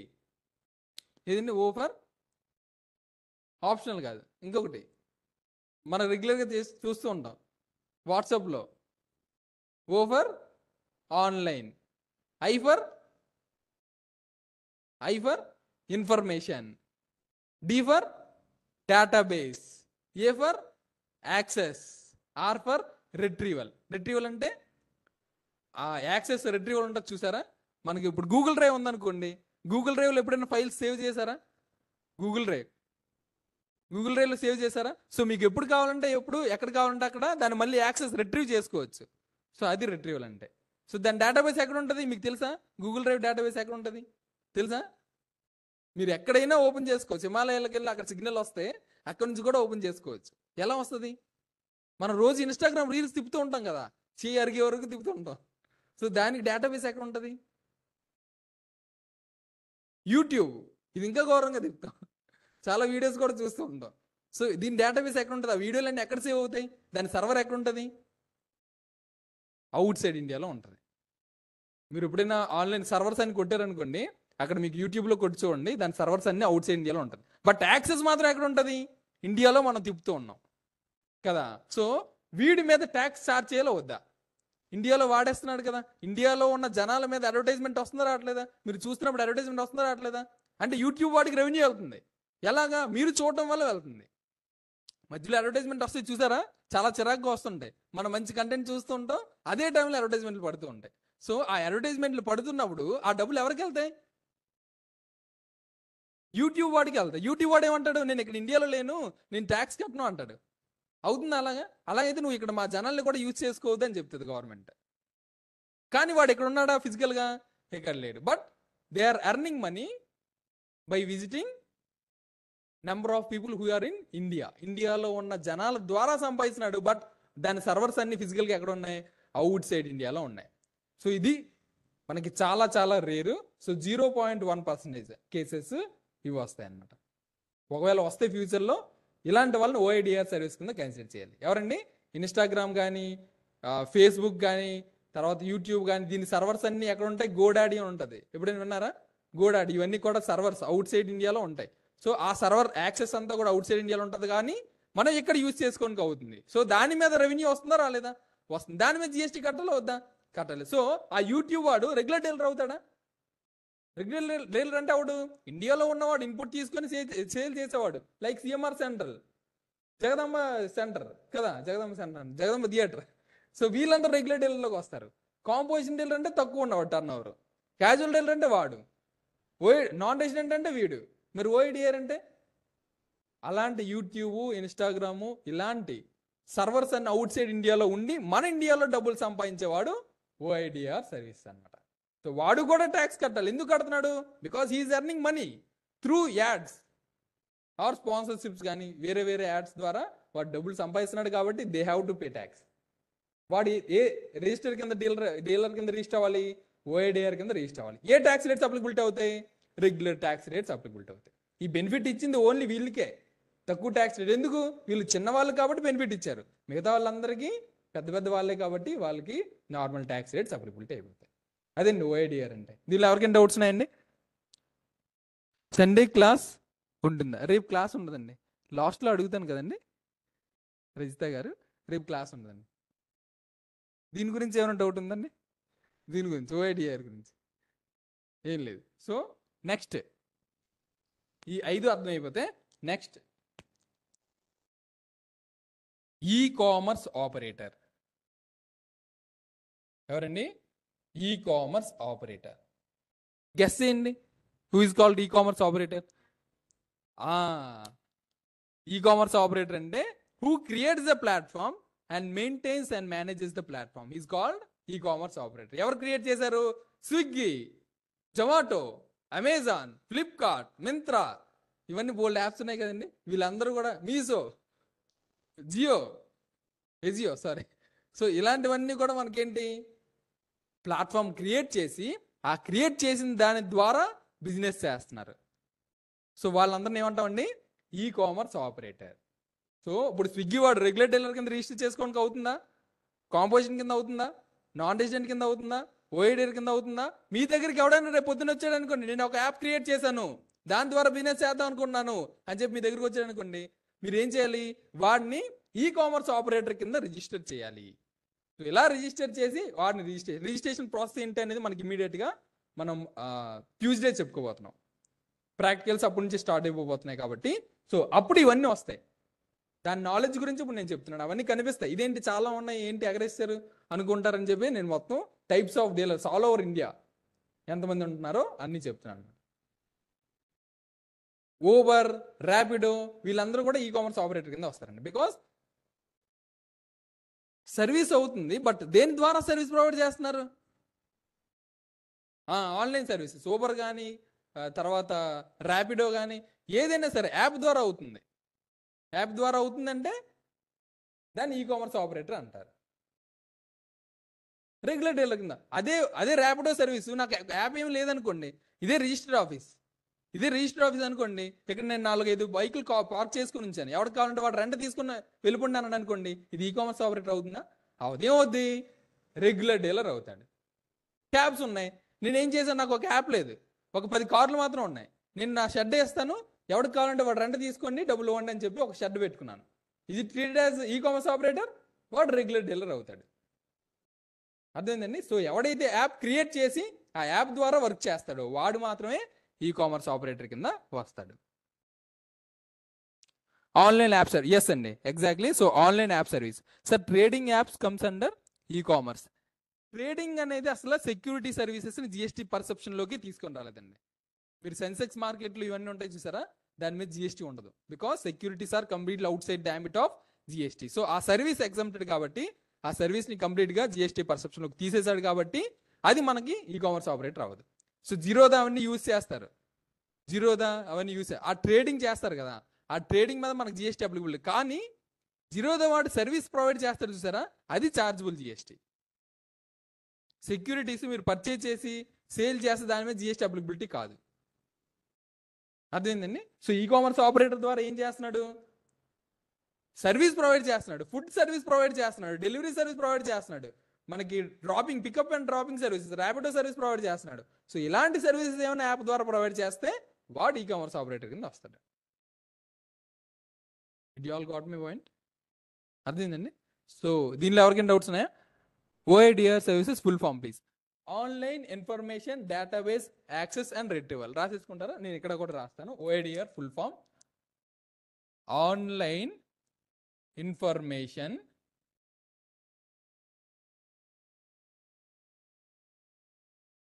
and database access, retrieval. Online information and database access and retrieval. ఇదండి. ఇంతవరకు అర్థమైందండి టైప్స్ ఆఫ్ డీలర్స్. ఇంకో ముగ్గురే ఉన్నారు.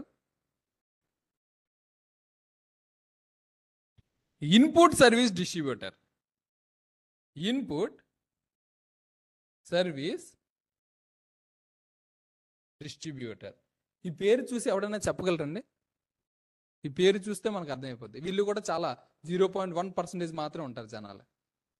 Who is treated as input service distributor. ఈ పేర్లోనే ఉంటుంది. ఎవరైనా చెప్పగలరండి? కన్సల్టెన్సీ. ఇక్కడ చూడండి, ఇన్పుట్ ఆన్ వాట్? దేని మీద వచ్చింది? సర్వీస్ మీద వచ్చిన ఇన్పుట్ని ఏం చేస్తున్నాడు? డిస్ట్రిబ్యూట్ చేస్తున్నాడు. దేని మీద వచ్చింది ఇన్పుట్? సర్వీసెస్ మీద వచ్చింది ఇన్పుట్. ఆ ఇన్పుట్ని డిస్ట్రిబ్యూట్ చేస్తున్నాడు. వాడిని ఏమంటాము? Input service distributor. వీడు సర్వీస్ ప్రొవైడర్ కాదు, వీడు ఏమి సేల్ చేయట్లేదు, వీడు ఎవరి దగ్గర నుంచి పర్చేజ్ చేయట్లేదు. ఏం చేస్తున్నాడు? వీడి దగ్గర ఉన్న ఇన్పుట్ని డిస్ట్రిబ్యూట్ మాత్రమే చేస్తున్నాడు, వీడు సేల్ కాదు. రెగ్యులర్ డీలర్ అనుకోండి, సేల్ చేస్తున్నాడు చేయట్లేదా? చేస్తున్నాడు. వాడు జిఎస్టీ కడుతున్నాడు కట్టట్లేదా? కడుతున్నాడు. కాంపోజిషన్ డీలర్ సేల్ చేస్తున్నాడు చేయట్లేదా? చేస్తున్నాడు. వాడు జిఎస్టీ కడుతున్నాడు కట్టట్లేదా? కడతాడు. Casual taxable person exhibition service provide చేస్తున్నాడు, మ్యాంగోస్ అమ్ముతున్నాడు, వాడు కడుతున్నాడు. నాన్ రెసిడెంట్ వాడు బిజినెస్ సేల్ చేస్తున్నాడు. ఓఐడిఆర్ సర్వీసెస్ సర్వీస్ ప్రొవైడ్ చేస్తున్నాడు మన వీడియోలో ఇవ్వడం ద్వారా. E commerce operator driving service, over service, బోల్ సర్వీస్ ఇస్తున్నాడు. ఇన్పుట్ సర్వీస్ డిస్ట్రిబ్యూటర్ వీడు ఏ సర్వీస్ ప్రొవైడ్ చేయట్లేదు, వీడు ట్యాక్స్ పేమెంట్ చేయడు, వీడి ఇంటెన్షన్ కాదు. వీడు ఎందుకు చేస్తున్నాడు ఈ రిజిస్ట్రేషన్? ఓన్లీ ఇన్పుట్ని డిస్ట్రిబ్యూట్ చేయడమే వీడి పని. ఈ జిఎస్టీ రిజిస్ట్రేషన్ నెంబర్ ఎందుకు తీసుకున్నాము? ఇన్పుట్ని డిస్ట్రిబ్యూట్ చేయడానికి మాత్రమే. అసలు ఇన్పుట్ని ఎందుకు డిస్ట్రిబ్యూట్ చేయాలి? ఒక ఎగ్జాంపుల్ చెప్తాను. మీరందరూ బాగా ఫ్రెండ్స్ అయిపోయారు అనుకుందాం. ఒక కేక్ కొందాం అనుకుంటున్నారు. కేక్తో పాటు ఒక మంచి రింగ్ కూడా ఆర్డర్ ఇద్దాం అనుకుంటున్నారు. ఒక రింగ్, గోల్డెన్ రింగ్. ఎవరికో ఒకరికి బర్త్డే అవుతుంది. ఆ రింగు అండ్ కేక్ రెండు కలిపి 10,500 రూపాయలు, 500 కేక్, రిమైనింగ్ అంతా కూడా 10,000 గోల్డెన్ రింగ్. అందరూ ఒకరే బేర్ చేసేస్తారా? అంతా ఈ 10,500 ఒకే పర్సన్ బేర్ చేసేస్తారా? ఏం చేస్తారు? షేర్ చేసుకుంటారు. అవునా కదా? సో ఇదే ఎగ్జాంపుల్ని మీరు హెడ్ ఆఫీస్, బ్రాంచ్ ఆఫీస్ అనుకోండి. ఒక హెడ్ ఆఫీస్ ఉంది, మల్టిపుల్ బ్రాంచ్ ఆఫీసెస్ ఉన్నాయి. సర్వీస్ నేను ప్రొవైడ్ చేస్తుంది పెద్ద మనిషి, హెడ్ ఆఫీస్కి ఇస్తాను. ఒకడే కదా తీసుకొని వస్తారు కేక్ని. 10 మంది ఇచ్చారని చెప్పి 10 మంది కేక్ షాప్లోకి దూరుతారా? ఒక పర్సనే ఉంటారు. సో నేను ఒకరితో 1-to-1 మాట్లాడాలి కదా. 1-to-1 ఎవరితో మాట్లాడతాను? ఈ బ్రాంచ్ ఆఫీసర్స్కి సర్వీస్ ఏమైనా ప్రొవైడ్ చేయాల్సి వస్తే నేను ఆడిటర్ అనుకోండి, ఆ హెడ్ ఆఫీస్తో డీల్ చేస్తాను. ఏమని? నాకున్న 10 బ్రాంచ్లని కూడా ఆడిట్ చేయమని చెప్పి వాడు అడిగాడు అనుకోండి, నేను ఎవరితో డీల్ చేస్తున్నాను? హెడ్ ఆఫీస్తో. నేను ఎవరి దగ్గర నుంచి డబ్బులు తీసుకుంటాను? Head office. నాకు డబ్బులు ఇచ్చేది ఎవడు? హెడ్ ఆఫీస్ కదా. నాకు ఇక్కడ కనెక్షన్ ఎవరితోని? హెడ్ ఆఫీస్ అండ్ నేను 1-to-1 కనెక్షన్. ఆ హెడ్ ఆఫీస్ వాడు ఏం చేయవచ్చు? ఆ బ్రాంచెస్ దగ్గర నుంచి డబ్బులు కలెక్ట్ చేసుకొని నాకు ఇవ్వచ్చు. అర్థమైందండి? నేను ఆడిట్ సర్వీస్ లేదంటే ట్రైనింగ్ సర్వీస్, ఇలాగే ట్రైనింగ్ సర్వీస్ ప్రొవైడ్ చేద్దాం అనుకుంటున్నాను. ఎవరికి? ఆన్లైన్ టీచింగ్ ప్రొవైడ్ చేద్దాం అనుకుంటున్నాను. ఆన్లైన్ టీచింగ్ చేసినప్పుడు ఏం చేశాను? ఒక 10 బ్రాంచ్లకి నేను సర్వీస్ ప్రొవైడ్ చేద్దాం అనుకుంటున్నాను. సో ఒక్కొక్క దానికి ఒక 1 lakh అనుకోండి. 10 బ్రాంచ్లకి ఎంత కాస్ట్? 10 lakh కాస్ట్ అవుతుంది. ఈ 10 lakhs నాకు ఎవరు ఇవ్వాలి? నేను ప్రతి బ్రాంచ్కి వెళ్ళి అడుక్కుంటానా? నాతో డీలింగ్ చేస్తుంది ఎవడు? Head office. నేను బిల్ ఎవరికి ఇస్తాను? హెడ్ ఆఫీస్ వాడికి ఇస్తాను. ఇన్పుట్ ఎవరికి వస్తుంది?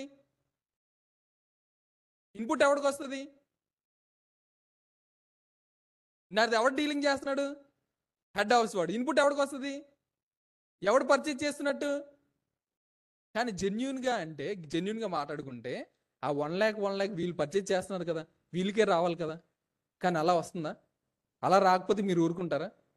ఏం చేయాలి? యాజ్ ఏ బ్రాంచ్ ఆఫీస్ నా ఇన్పుట్ నాకు కావాలి అని అడగాలి. అవునా కదా? అర్థమైందండి? ఇక్కడ 10 బ్రాంచ్లు ఉన్నాయి. నేను హెడ్ ఆఫీస్తో డీల్ చేస్తున్నాను. హెడ్ ఆఫీస్ ఏం చెప్తుంది? ఆ 10 బ్రాంచ్లకి టీచింగ్ సర్వీసెస్ ప్రొవైడ్ చేయండి అని చెప్తుంది. నేనేం ఛార్జ్ చేశాను? ఒక్కొక్క బ్రాంచ్కి ఒక్కొక్క 1 lakh అంటున్నాను. సో 10 బ్రాంచ్లకు కలిపి 10 లక్షలు. 10 లక్షలు ఎవరికి ఛార్జ్ చేస్తాను నేను? హెడ్ ఆఫీస్ వాడు, మెయిన్ పర్సన్ ఎవడు ఉన్నాడో వాడికి బిల్ పెడతాను. 10 మందికి 10 మంది, అసలు 10 మంది ఎవరో నాకు తెలియదు, కాంటాక్ట్ కూడా నాకు తెలియదు. సో నేను బిల్లు పెట్టేది హెడ్ ఆఫీస్కి పెడతాను. ఆ పేరు ఎవరి పేరు ఉంటుంది? హెడ్ ఆఫీస్ వాడి. ఎవరి జిఎస్టీ నెంబర్ ఉంటుంది? హెడ్ ఆఫీస్ వాడిదే ఉంటుంది. అవునా కదండి? సో ఇన్పుట్ అంతా ఎవరికి వెళ్ళిపోద్ది? హెడ్ ఆఫీస్ వాడికి వెళ్ళిపోద్ది. ఎంత? 10 lakhs మీద 18% అంటే ఎంత? 1,80,000 కంప్లీట్గా ఇన్పుట్ అంతా కూడా హెడ్ ఆఫీస్కి వెళ్ళిపోతుంది. యాక్చువల్గా ఇన్పుట్ ఎవరిది? ఎవరు పే చేశారు? యాక్చువల్గా బ్రాంచ్ ఆఫీసెస్ పే చేశారు. ఆ బ్రాంచ్ ఆఫీస్ వరకు వెళ్ళాలా లేదా? ఆ బ్రాంచ్ ఆఫీస్కి కూడా జిఎస్టీ నెంబర్స్ ఉంటాయా ఉండవా? సో నిజంగా చెప్పాలంటే ఆ ఇన్పుట్ ఆ బ్రాంచ్ ఆఫీసెస్ది, కానీ మనం హెడ్ ఆఫీస్కి ఇచ్చాము. కానీ బ్రాంచ్ ఆఫీస్కి వెళ్ళాలి. ఎలా వెళ్తుంది? By using this GST number. So input సర్వీసేనా? ఆన్లైన్ టీచింగ్ సర్వీస్ అనేది సర్వీస్. దాని మీద ఇన్పుట్ వస్తుందా? ఎంత వచ్చింది? 1,80,000 వచ్చింది. ఆ 1,80,000ని డిస్ట్రిబ్యూట్ చేయాలా వద్దా? ఎవడు చేయాలి? హెడ్ ఆఫీస్ వాడే చేస్తాడు. సో ఇప్పుడు ఐఎస్డి రిజిస్ట్రేషన్ నెంబర్, దీన్ని ఏమంటారు? ISD, input service distributor number. ఎవడు తీసుకుంటాడు? బ్రాంచ్ ఆఫీస్ వాడు తీసుకుంటాడా? హెడ్ ఆఫీస్ వాడు తీసుకోవాలి. సో ఐఎస్డి అనే కాన్సెప్ట్ ఎప్పుడు వస్తుంది? మీరు వర్క్ చేసే బ్యాంక్లో ఆర్ మీరు వర్క్ చేసే కంపెనీలో head offices and branch office multiple business ఉంటాయి. అప్పుడు మీరు యూజ్ చేయాలి. మీరు వాళ్ళకి సజెస్ట్ చేయాలి, మనకి ఇలా కూడా ఇన్పుట్ డిస్ట్రిబ్యూట్ చేయొచ్చు అని చెప్పి. ఒకవేళ ఇన్పుట్ డిస్ట్రిబ్యూట్ చేయకపోతే ఆ బ్రాంచ్ ఆఫీస్కి అన్యాయం జరిగినట్ట జరగలేనట్ట. 1 lakh పే చేశాడు కానీ వాడికి ఇన్పుట్ ₹1 కూడా రావట్లేదు. This is against to the basic rule. Basic rule ఏంటి? పర్చేజ్ ఫ్రాంచైజెస్కి రాదండి. ఫ్రాంచైజీస్కి వచ్చినప్పుడు ఫ్రాంచైజీ డైరెక్ట్గా మీరు నా ఏదైనా సీఎం మన కేఎఫ్సీకి మీరు ఫ్రాంచైజీ తీసుకున్నారనుకోండి, నేను డైరెక్ట్గా మీతోనే డీల్ చేస్తాను, అక్కడ మెయిన్ వాళ్ళతో డీల్ చేయను. మీరు ఫ్రాంచైజ్ ఫీజు కడతారు. కానీ హెడ్ ఆఫీస్ బ్రాంచ్ ఆఫీస్ వచ్చాయనుకోండి, నేను డీల్ చేసేది ఇప్పుడు కూడా హెడ్ ఆఫీస్తోనే ఉంటుంది. ఎందుకుండవండి? ఇప్పుడు రిలయన్స్ ఉందనుకోండి, రిలయన్స్కి త్రూఅవుట్ ఇండియా ఎన్ని బ్రాంచెస్ ఉన్నాయి? నేను ఇప్పుడు నాకు ఆడిట్ వేసారనుకోండి, రిలయన్స్కి మీరు స్టాక్ ఆడిట్ చేయండి, వాళ్ళందరూ జెన్యున్గా ప్రాపర్గా చేస్తున్నారో లేదో వెరిఫై చేయండి అని చెప్పి నాకు టాస్క్ ఇచ్చాడు అనుకోండి, ఆడిట్ చేయమన్నాడు అనుకోండి, నాతో డీలింగ్ ఎవరితో ఉంటారు? హెడ్ ఆఫీస్ వల్లే ఉంటారు. కానీ నేను చేసేదంతా ఎవరికి చేస్తాను? Branch office. ఆ బ్రాంచ్ ఆఫీసెస్ పే చేస్తాయి వీటికి. బ్రాంచ్ ఆఫీస్ వాడి దగ్గర నుంచి కలెక్ట్ చేసుకుంటుంది. వాళ్ళ మీద బ్రాంచ్ మీద ఛార్జ్ చేసామంటే వాళ్ళ దగ్గర నుంచి డబ్బులు కలెక్ట్ చేసుకుంటాడు హెడ్ ఆఫీస్. సో వాళ్ళ దగ్గర నుంచి కలెక్ట్ చేసుకొని ఎంత ఎంత ఎంత అని చెప్పి వాడు నాకు డబ్బులు ఇస్తాడు. కానీ నేను బిల్ ఇచ్చేది మాత్రం హెడ్ ఆఫీస్కి ఇస్తున్నాను. సో వాడు కింద నుంచి పే చేస్తున్నాడు కాబట్టి వాడికి ఇన్పుట్ వెళ్ళాలా వద్దా? వెళ్ళాలి. సో వెళ్ళాలంటే వీడు ఏం చేయాలి? పుష్ చేయాలి. ఇక్కడ నుంచి వీడి దగ్గర ఇన్పుట్ బ్లాక్ అయిపోయింది కదా, అక్కడ నుంచి డిస్ట్రిబ్యూట్ చేయాలి ఒకరికి. అలా డిస్ట్రిబ్యూట్ చేయడానికి ఉపయోగపడేదే ఇన్పుట్ సర్వీస్ డిస్ట్రిబ్యూషన్ నెంబర్. అర్థమైందండి పాయింట్? సో ఇది దేనికి? దీనిలో ఏమైనా సేల్ చేస్తున్నాడా? ఎవరికైనా సేల్ చేస్తున్నాడా? వీడి దగ్గరకు వచ్చిన ఇన్పుట్ని డిస్ట్రిబ్యూట్ చేస్తున్నాడు అంతే. సో ఈ పేర్లోనే ఉంది ఇన్పుట్ దేని మీద వచ్చింది? సర్వీస్ మీద వచ్చింది, గూడ్స్ మీద కాదు, ఓన్లీ సర్వీస్ మీద. సర్వీస్ మీద వచ్చిన ఇన్పుట్ని డిస్ట్రిబ్యూట్ చేస్తున్నాడు. సో దీన్ని ఏమంటాము? Input service distribution. మీరు రిజిస్ట్రేషన్ చేసేటప్పుడు ఈ పాయింట్ కూడా వస్తుంది, అప్పుడు మళ్ళీ గుర్తుపెట్టుకుంటారని ఇది చెప్తున్నాను. సో మీరు ఎప్పుడు ఇది చూస్తారు? మీరు ఒక ఎంఎన్సీలో కానీ పెద్ద కంపెనీలోకి వెళ్ళిపోయారు అనుకోండి, అప్పుడు ఇది చూస్తారు. బోత్రా షిప్పింగ్ సర్వీస్ అని ఉంటుంది ఇక్కడ. దానికి మల్టిపుల్, అక్కడ దసపల్లా కాంప్లెక్స్ ఐడియా ఉంది మీకు, ఇంకొంచెం ముందుకు వెళ్తే ఆ దసపల్లా కాంప్లెక్స్లోనే ఉంటుంది బోత్రా షిప్పింగ్. దానిలో ఒక 24 బ్రాంచెస్ ఉంటాయి. సో ఆ 24 బ్రాంచెస్ కూడా ఐఎస్డి నెంబర్ ఈ హెడ్ ఆఫీస్ దగ్గర ఉంటుంది. సో అలాంటి కంపెనీస్కి మనకి యూజ్ అవుతుంది అనమాట. ఏమండి, ఇంతవరకు అందరికీ అర్థమైందా? OIDAR services full form please. ఇదిగోండి ఇక్కడ రాశాను కదా, OIDAR service full form online information and database access and retrieval. ఎవరండి? సిహెచ్ ధనలక్ష్మి గారు. ఇదిగోండి ఓఐడిఆర్ సర్వీస్కి అబ్రివేషన్ రాశారు. ఓకేనండి, ఇంతవరకు ఎవరికైనా డౌట్ ఉందా? లాస్ట్ 2 types ఆఫ్ డీలర్స్ ఉన్నారు. ఇంతవరకు అందరికి క్లియర్ కాబట్టి last 2 types of dealer. 8th dealer TDS deductor.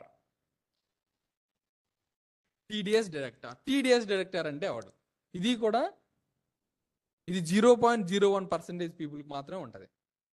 TDS deductor అంటే అసలు ఫస్ట్ టీడీఎస్ అంటే ఏంటో తెలిస్తే టీడీఎస్ డిడక్టర్ అంటే ఎవడో తెలుస్తుంది మనకి. ఫస్ట్ టీడీఎస్ అంటే ఏంటి? ఎప్పుడైనా విన్నారండి టీడీఎస్? ఎవరు ఆ మధ్య అడిగారు ఆన్లైన్లో. టీడీఎస్ అంటే, నేను మీకు ఒక 1 lakh సర్వీస్ ప్రొవైడ్ చేశాను అనుకోండి, మీరు నాకు ఎంత ఇవ్వాలి? నేను మీకు 1 lakh సర్వీస్ ప్రొవైడ్ చేశాను అనుకోండి, మీరు నాకు ఎంత ఇవ్వాలి? 1 lakh ఇవ్వాలి. కానీ మీరు 1 lakh ఇవ్వకూడదు. ట్యాక్స్ 10% కట్ చేసుకొని రిమైనింగ్ అమౌంట్ మాత్రం ఇవ్వాలి. ఏదైతే మీరు కట్ చేశారో ఆ కట్ చేసిన దాన్ని టీడీఎస్ అంటారు. ఇది మీకు డీటెయిల్డ్గా ఇన్కమ్ ట్యాక్స్లో వస్తుంది. సో మనకి ఇక్కడ పాయింట్ చెప్పుకోవాలి కాబట్టి మళ్ళీ ఒకసారి చెప్తున్నాను చూడండి. నేను ఒక 1 lakh worth of service provide చేశాను అనుకోండి, మీరు నాకు ఎంత ఇవ్వాలి?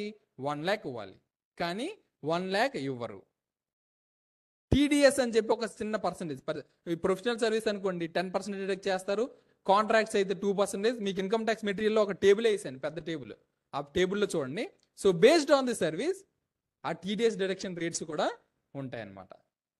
ఏమండి, అలా మనం ఒక 1 lakh సర్వీస్ ప్రొవైడ్ చేస్తే మనకు ఓన్లీ 90,000 వస్తుంది. మరి 10,000 ఏమవుద్ది? ట్యాక్స్ ఎవడైతే రిసీవ్ చేసుకున్నాడో వాడు డైరెక్ట్గా మీ తరఫున డైరెక్ట్గా ట్యాక్స్ కట్టేస్తాడు. అది నార్మల్ ఇన్కమ్ ట్యాక్స్. జిఎస్టీలో కూడా అంతే. ఇది జిఎస్టీ టీడీఎస్ అనమాట. సో జిఎస్టీలో మీరు 1 lakh ఛార్జ్ చేశారనుకోండి, దాని మీద 18,000 జిఎస్టీ వస్తుందా?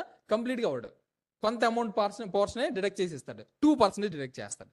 ఆ 2% డిడక్ట్ చేసి మీకు ఇస్తాడనమాట. దాన్ని జిఎస్టీ టీడీఎస్ అంటారు. ఆ డిడక్ట్ చేసే రైట్ కూడా అందరికీ ఉండదు. ఎవరికి ఉంటుంది? జీవీఎంసీ ఉంది చూసారా, ఆ జీవీఎంసీకి and public sector companies, government companies, వీటికి మాత్రమే ఉంటాయి. మిగతా ఏ కంపెనీస్ కూడా ఆ రైట్ ఉండదు. అర్థమైందండి? సో డిడక్ట్ చేసేవాడు టీడీఎస్ డిడక్టర్ ఎవడండి? ఎవడు? Local authorities. లోకల్ అథారిటీ అంటే ఎవరు? జీవీఎంసీ కానీ జిహెచ్ఎంసి కానీ ఇవన్నీ కూడా లోకల్ అథారిటీస్ కింద వస్తాయి. తర్వాత పిఎస్యూస్, పబ్లిక్ సెక్టర్ అండర్టేకింగ్స్ అంటే గవర్నమెంట్ కంపెనీస్. ఇవి మాత్రమే టీడీఎస్ డైరెక్ట్ చేయడానికి అవుతుంది, ఇంకెవరో డైరెక్ట్ చేయరు. అర్థమైందండి? వీడు 8th టైప్ ఆఫ్ డీలర్. లాస్ట్లో ఒకే ఒకడు ఉంటాడు, వాడు అయిపోతే ఇంకింటికి వెళ్ళిపోతుంది. ఏమండి? Last type of dealer, 9th type of dealer, foreign embassies. Foreign embassies అంటే ఎవరికైనా తెలుసండి ఫారెన్ ఎంబసీస్ అంటే? ఈ లాస్ట్ 1 yearలో ఎప్పుడైనా విన్నారా? ఎవరు చెప్పండి ఫారెన్ ఎంబసీస్ అంటే? లాస్ట్ టైప్ ఆఫ్ డీలర్, దీంతో ఇంటికి వెళ్ళిపోవచ్చు. లాస్ట్ టైప్ ఆఫ్ డీలర్ ఎవరు? ఉక్రెయిన్కి ఇప్పుడు రష్యాకి గొడవలు అవుతున్నాయి కదా, అప్పుడు కూడా వినలేదా? ఇండియన్ ఎంబసీ, యుఎస్ ఎంబసీ విన్నారా? ఏంటంటే ఎంబసీ ప్రతిసారి ప్రైమ్ మినిస్టర్ గొడవ, ఇప్పుడు వేరే కంట్రీతో గొడవ అయింది అనుకోండి, ప్రతిసారి ప్రైమ్ మినిస్టర్ ఫ్లైట్ వేసుకుని అక్కడికి వెళ్ళి అక్కడ లోపు యుద్ధం జరిగిపోయి మొత్తం స్మాష్ అయిపోద్ది ఇక్కడ నుంచి అక్కడికి వెళ్ళే లోపు. సో ఏం చేస్తారు, ప్రతి కంట్రీకి వేరే కంట్రీలో మన కంట్రీని రిప్రజెంట్ చేసేలాగా అక్కడ పర్సన్స్ ఉంటారు. సో ఇండియా అనుకోండి, ఇండియాకి యుఎస్లో ఉంటారు, రష్యాలో ఉంటారు, ఉక్రెయిన్లో ఉంటారు. ఆ మధ్యలో ఒక రోజు ఆ పేరు ప్రధాని మోడీ కాల్ చేసి అని చెప్పారు. ఎక్కడికి వెళ్ళారు ఆ జనాలు అందరూ? ఇండియన్ ఎంబసీకి వచ్చారు. సో ఇలా ప్రతి కంట్రీలోని వేరే కంట్రీస్ తాలూకా ఆఫీసెస్ ఉంటాయి, వాళ్ళని రిప్రజెంట్ చేసే పర్సన్స్ ఉంటారు. సో వాళ్ళని ఏమంటారంటే ఎంబసీస్ అంటారు. ఏమంటారండి? Embassies. And world health organization కూడా ఉంది. వరల్డ్ హెల్త్ ఆర్గనైజేషన్ అంటే ఏంటి? మొత్తం ప్రపంచాన్ని మొత్తాన్ని ఎలా అందరికి ఆరోగ్యం బాగుందా లేదా, కరోనా రాకుండా ఎంత బాగా ఆపారు, సో అలాంటి పనులన్నీ కూడా WHO చేస్తారనమాట. సో వీళ్ళు కూడా జిఎస్టీ నెంబర్ కావాలి. ఎందుకు కావాలి? వాళ్ళు ఏమైనా జిఎస్టీ పే చేస్తారా? పే చేయడానికి కాదు. వీళ్ళు పే చేసిన తర్వాత వీళ్ళు ఏమైనా పర్చేజ్ చేశారనుకోండి, ఆఫీసెస్ పెట్టుకోవాలి కదా. ఫారెన్ ఎంబసీ అయినంత మాత్రాన ఆఫీసెస్ పెట్టుకోకుండా ఉంటారా? వాళ్ళు ఆఫీసెస్ పెట్టుకోవాలి. మరి ఎక్కడ పని చేస్తారు? జగదాంబ సెంటర్లో చైర్ వేసుకొని అక్కడ కూర్చొని చేస్తారా? చేయరు. వాళ్ళకి ఆఫీస్ కావాలి, ఆఫీస్ ఎక్విప్మెంట్ కావాలి, సోఫా కావాలి, చైర్ కావాలి, వాటర్ కావాలి, అన్నీ కావాలి. అన్నిటి మీద జిఎస్టీ పే చేస్తారా లేదా? అన్నిటి మీద జిఎస్టీ ఉందా లేదా? ఊపిరి పీల్చుకోవడం దాని మీద ఒక్కదాని మీద లేదని చెప్పింది స్టార్టింగ్లో, అవునా కదా? సో అన్నిటి మీద జిఎస్టీ ఉంది. మరి పే చేసిందంతా వేరే కంట్రీ వాడు ఇక్కడికి వచ్చి వాడి కంట్రీని రిప్రజెంట్ చేసి ఇంత చేస్తుంటే మనం ఏం చేస్తున్నాం? వాడి మీద జిఎస్టీ ఛార్జ్ చేస్తున్నాం. సో మనం వేరే కంట్రీకి వెళ్ళినప్పుడు వాడు కూడా మనం సేమ్ కండిషన్ అప్లై చేస్తాడు కదా. సో అలా చేయకూడదంటే అతిథి గౌరవం మర్యాదలు ఇవ్వాలంటే ఏం చేయాలి? వాడు కట్టిన డబ్బులన్నీ కూడా ఏం చేయాలి? వాడికి ఇచ్చేయాలి. సో అలా ఇవ్వాలంటే వీడి దగ్గర ఒక లిస్ట్ ఉండాలి కదా. నేను ఇక్కడ పర్చేజ్ చేశాను, ఇంత జిఎస్టీ పే చేశాను, అక్కడ పర్చేజ్ చేశాను, ఇంత జిఎస్టీ పే చేశాను, సో నేను ఇయర్ మొత్తం కూడా ఒక 10 lakhs జిఎస్టీ పే చేశాను అని చెప్పాడు అనుకోండి, వీడు ఏం చేయాలి? ఆ జిఎస్టీ పే చేస్తే జిఎస్టీ నెంబర్లో వీడన్నీ వస్తాయి కదా. సో అది ఇస్తే ఎంత ఇది పే చేశారో అంతా కూడా రిఫండ్ ఇచ్చేస్తారు. ఆ రిఫండ్ పర్పస్కి మాత్రమే దీన్ని యూజ్ చేస్తారు. సో ఇది కూడా మన లైఫ్లో ఎప్పుడు చూడం. ఎందుకంటే నేను 5 years ఆఫ్ ప్రాక్టీస్లో ఉన్నప్పుడు వరకు నాకు ఇవేవి కనిపించలేదు. ఫారెన్ ఎంబసీ కనిపించలేదు, ఇది ఒకటే కనిపించలేదు. 9th ఇప్పుడు వరకు 5 years ఆఫ్ ప్రాక్టీస్ నేను ఒకసారి కూడా చూడలేదు. బట్ మన నాలెడ్జ్ పర్పస్కి. సో ఎందుకు యూజ్ చేస్తారండి ఫారెన్ ఎంబసీస్ది? Only for the purpose of refund. GST refund తెచ్చుకోవడానికి, కట్టింది మొత్తాన్ని ఇచ్చేయాలంటే ఒక ట్రాక్ రికార్డ్ ఉండాలి. కాబట్టి ఆ ట్రాక్ రికార్డ్ పర్పస్కి మాత్రమే ఫారెన్ ఎంబసీస్ యూజ్ చేస్తారు. ఫారెన్ ఎంబసీస్ వీళ్ళకి వచ్చేదాన్ని మొత్తాన్ని రిఫండ్ పర్పస్కి ఇస్తారన్నమాట. సో మీరు ఇండియాలో ఏ బిజినెస్ నైనా తీసుకోండి, వాడు దీనిలో కవర్ అవుతాడు. ఏదో ఒకటి చెప్పండి, 4-5 బిజినెస్లు చెప్పండి, ఎవడైనా సరే దీనిలో కవర్ అవుతాడు. జిఎస్టీ మొత్తం ఈ 9 dealersలో ఉన్నారు. ఎక్కడ ఆల్ ఓవర్ ఇండియా ఏ మూలకెళ్ళండి దీనిలో ఒకడై ఉంటాడు వాడు. కావాలంటే ఒకసారి టెస్ట్ చేయండి, గూగుల్లో చూడండి. ఏ టైప్ ఆఫ్ డీలర్ అయినా, వాడు రిలయన్స్ అయినా, టాటా అయినా, వేరేవాడైనా, అసలు చిన్నవాడైనా ఏదో ఒక దీనిలోనే వస్తాడు, దీనిలోనే కవర్ అవుతాడు. 90% దీనిలో కవర్ అయిపోతాడు. సో ఈ పర్సన్స్ని ఎలా డౌన్లోడ్ చేయాలి? ఈ పర్సన్స్ని ఏంటండి sir, audio issue please, audio issue మళ్ళీ ఒకసారి రిపీట్ చేస్తున్నాను. లాస్ట్ వన్, ఫారెన్ ఎంబసీస్ అంటే ఎవరు? వేరే కంట్రీలో మన తాలూకా రిప్రజెంటేటివ్స్ ఉంటారు. సో వాళ్ళకి ఏమైనా ఇష్యూస్ అయితే అక్కడ వెళ్ళి వాళ్ళే రిజాల్వ్ చేసేస్తారు. సో అక్కడ ఉన్నాడు అంటే వాడికి అన్ని ఖర్చులు అవుతాయి. కాబట్టి ఖర్చు అంటే పర్చేజ్ చేసిన ప్రతిదాని మీద జిఎస్టీ పే చేస్తాడు. కాబట్టి పర్చేజ్ చేసిన మొత్తాన్ని కూడా రిఫండ్ ఇచ్చే పర్పస్కి మాత్రమే. వీడేమైనా సేల్ చేస్తున్నాడా? ఏం లేదు, వీడు కూడా సేల్ చేయట్లేదు, వీడు ఒకలాగా ఉంటారు, సేల్ చేయరు. కానీ వచ్చింది వీడైతే రిఫండ్ వాడు డిస్ట్రిబ్యూట్ చేస్తున్నాడు, వీడు రిఫండ్ తెచ్చుకోవడానికి యూజ్ చేస్తున్నాడు. This is the main purpose. అర్థమైందండి? సో అదనమాట. So these are the 9 types of dealers: regular dealer, composition dealer, casual taxable person, non resident, OIDAR services, e commerce operator, input service distributor, తర్వాత TDS director and foreign embassies. వీళ్ళే మనకు ఉండే dealers. So మనం GST registration apply చేసినప్పుడు వీళ్ళందరినీ అడుగుతాడు. So మీకు వచ్చిన క్లయింట్ రిక్వైర్మెంట్ బట్టి మీరు టిక్ చేయాలి. మనం ఇది ట్యూస్డే చూడబోతున్నాం. ఈ టైప్స్ ఆఫ్ డీలర్స్ అందరూ మీకు వస్తారు రిజిస్ట్రేషన్ చేసేటప్పుడు. సో వచ్చేటప్పుడు మనం ఏం చేయాలి, వీడు మన దగ్గరకు వచ్చిన క్లయింట్ ఎవడు అని ఫస్ట్ ఐడెంటిఫై చేసి వాడి బట్టి టిక్ పెట్టాలి. ఏది పడితే అది పెట్టారనుకోండి, ఏది పడితే అది వచ్చేస్తుంది. సో తర్వాత మీకు ఏది పడితే అది నోటీసులు వచ్చేస్తాయి. సో అలా జరగకుండా ఉండాలంటే మీకు నాలెడ్జ్ రావాలి. మనం చేసే ప్రతి పని మీద కూడా మనకి అవగాహన ఉండాలి. వెరీ గుడ్, అవగాహన ఉండాలి. కాబట్టి ఇవన్నీ కూడా. సో ఇదండి. ఇంకెవరికైనా డౌట్స్ ఉన్నాయండి దీనిలో 9 టైప్స్ ఆఫ్ డీలర్స్లో? ఎవరికైనా డౌట్స్ ఉన్నాయా? మనం మండే ఈ ఎలా ఐడెంటిఫై చేయాలి, ఒక పర్సన్ వాడు రెగ్యులరా కాంపోజిషనా ఎలా ఐడెంటిఫై చేయాలి? మనిషి చూడగానే జెండర్ ఎలాగా గుర్తిస్తామో, ఆ జిఎస్టీ నెంబర్ చూడగానే ఆ ఏ టైప్ ఆఫ్ డీలర్లో ఉన్నాడు ఎలా గుర్తించాలి, జిఎస్టీ పోర్టల్లో ప్రాక్టికల్గా ఎలా చూసుకోవాలి. మనకి ఇన్ని టైప్స్ ఆఫ్ లైన్ ఇక్కడ ఇంటి దగ్గరికి వెళ్ళే వరకు ప్రతి దగ్గర జిఎస్టీ నెంబర్ కనిపిస్తుంది. సో ఆ జిఎస్టీ నెంబర్ చూసిన తర్వాత వెంటనే మనం ఎలా ఐడెంటిఫై చేయాలనేది మండే క్లాస్లో చెప్పుకుందాం విత్ ప్రాక్టికల్స్. ఏమండి? అది అయిపోయిన తర్వాత టైప్స్ ఆఫ్ సప్లై చెప్పుకొని మనం ట్యూస్డే రిజిస్ట్రేషన్ ప్రాక్టికల్స్ చేద్దాం. ఏమండి? అదనమాట. ఎవరికి డౌట్స్ లేవు కదండి? ఎవరికి లేవు. అయితే లైన్ చేద్దాం కరెక్ట్గా. సాటర్డే అయినా సరే ఎంత ఇంట్రెస్టెడ్గా లాస్ట్ వరకు ఉన్నారు. సో ఇదే కంటిన్యూ చేయాలి లాస్ట్ వరకు, ప్రతి సాటర్డే. ఏమండి? ప్రతి సాటర్డే ముఖ్యంగా. ఏమండి? అదండి. ఇంకెవరికి ఆన్లైన్లో కూడా ఎవరికి డౌట్స్ లేవు కదండి? ఎవరికి లేకపోతే ఇక్కడ కంటిన్యూ ఇంకా ఎండ్ చేసేస్తానండి. ఎవరికి లేవు కదా డౌట్స్? ఓకేనండి. Thank you very much.